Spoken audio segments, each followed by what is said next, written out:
So this is my most embarrassing sex story. Before y'all try to judge me, you better sit down and watch the whole entire video. The title of this video is Minuteman, and by the end of this video, you're going to understand that I'm being very generous by naming it that. The setting is early September 2017, and I'm starting my senior year of high school. But this is actually my first year at this high school. I didn't attend there all 4 years. The previous 3 years, I actually attended a school called Bean High School. My current high school at that point in time was John F. Kennedy. Literally, get in your car from John F. Kennedy, drive 2 miles straight, and you'll be at Wheaton High School. I see what you're saying. Why would you transfer your senior year 2 miles down the street? Like what? Was the schooling better? No. The school was actually a lot worse. Being at that point in time just got a new school my sophomore year. It was a beautiful school. The school I transferred to though, trap house. It was dark, it was gloomy, drug dealers, trappers. Yo, you got the stuff? Yeah? You sure you're not wearing a wire? Let me pat you down one time. But to sum it all up, the reason I transferred was for basketball. Before all this YouTube shit, I was a little hooper. Varsity as a freshman, on the news. Averages 20 points a game. He's played varsity since he was a freshman and is used to winning. All the hoes. I'm capping a little bit. I didn't have all the girls, but I had a couple here and there. Nothing too major. I wasn't the young Mac that I am today. I was actually getting a lot of comparisons to Kevin Durant because the previous year, the school I transferred to actually dropped 100 points on us.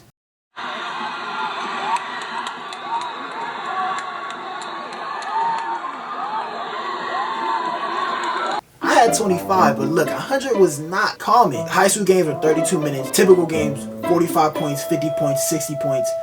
70s very high scoring. They dropped 100 on us on our home court.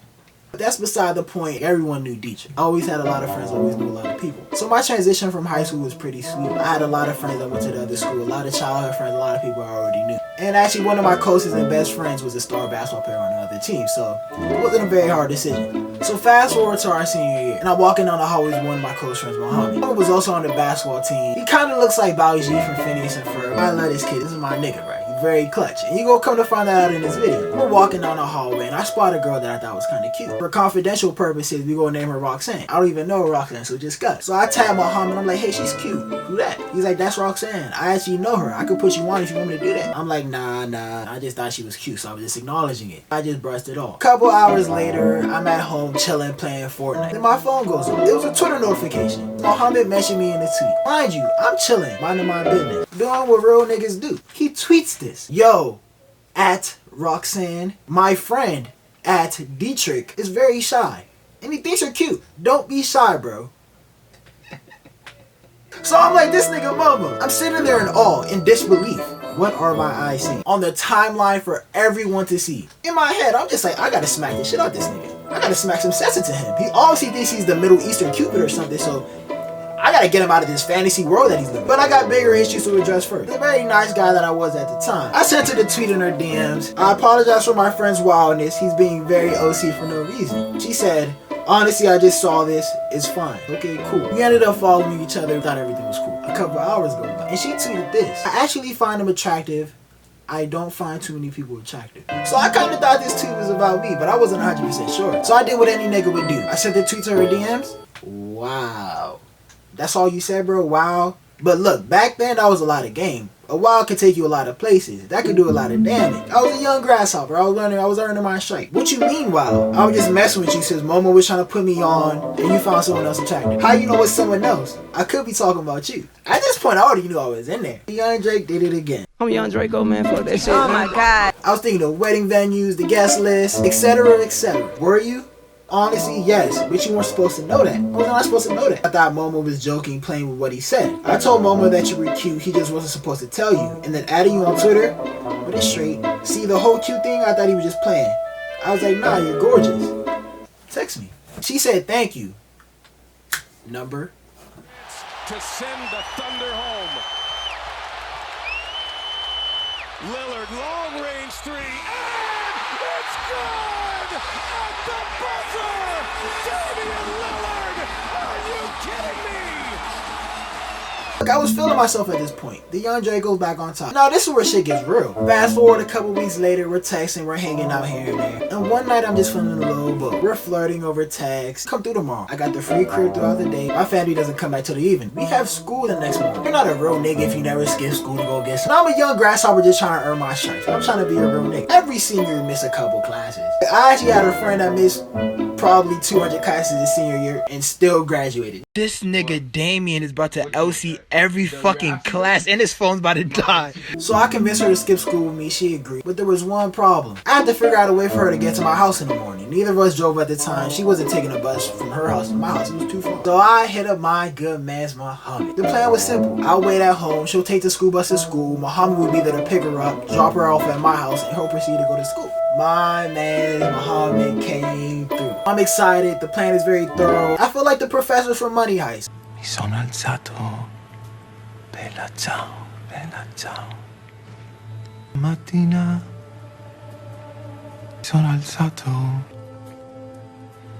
e ho trovato l'invasore. And this is where I made my first mistake. I'm texting her that night, having my dick game. The reason this was a problem was because I was very inexperienced at this time. I didn't know what I was doing. I probably had 2 bodies max, maybe had sex 3 to 4 times. Maybe 4 times at that. I was a late bloomer. I didn't lose my virginity until my junior year, going into senior. And guess what? That's another great story time. So if y'all want to hear that, y'all can let me know. So yeah, I'm just over here hyping my dick game up. I'm like, yeah, I'm gonna beat it up. I'm different. You never met a nigga like me before. I just thought this is what niggas did. Next day comes by. I text her and Momo, make sure everyone's straight. They confirm that they're on their way to my crib. They arrive at my house. I go outside to go dap with Momo. I'm like, bro, you the realest nigga, right? I fuck with you. She's waiting by the side of the car. He's like, you already know I got you, bro.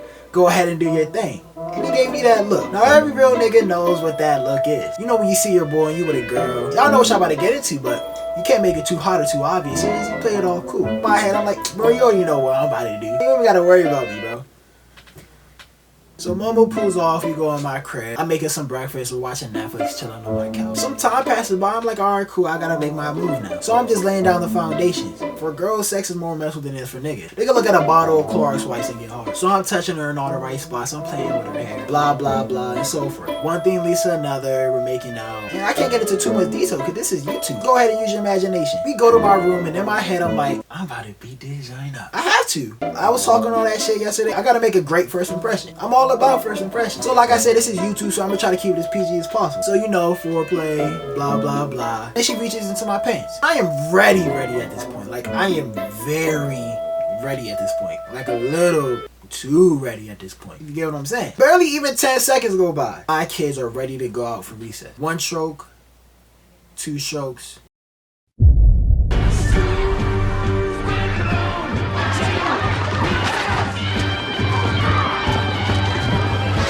I couldn't contain her. The lunch bell rang a little too early. She looks at me, I look at her. There's just a brief moment of silence. And look, I don't want you niggas judging me, because we've all been at this point before. If you haven't been at this point, you never have been in some torch, right? We've all had our times where we lasted under a minute or so, but y'all could go ahead and laugh. But this was a little different. We didn't even start having sex, and she just touched me a little bit. I had a very legit excuse though. I was like, you know, we were in foreplay for a good while. I've been ready. This is all unfair. She was like, nah, it's not even a big deal. We'll just try again when you're ready. 1 to 2 hours go by and I'm feeling re-energized. Like I just got out the hyperbolic chamber with Goku and Vegeta in it. I'm healed. So I got my confidence back. I grab her, I'm touching her in all the right spots, playing with her hair. We go to my room, foreplay, rinse and repeat. She goes into my pants, 1 stroke, 2 stroke. What is that? Sounds like someone's being attacked by a tiger. Get the keys, we gotta get in there.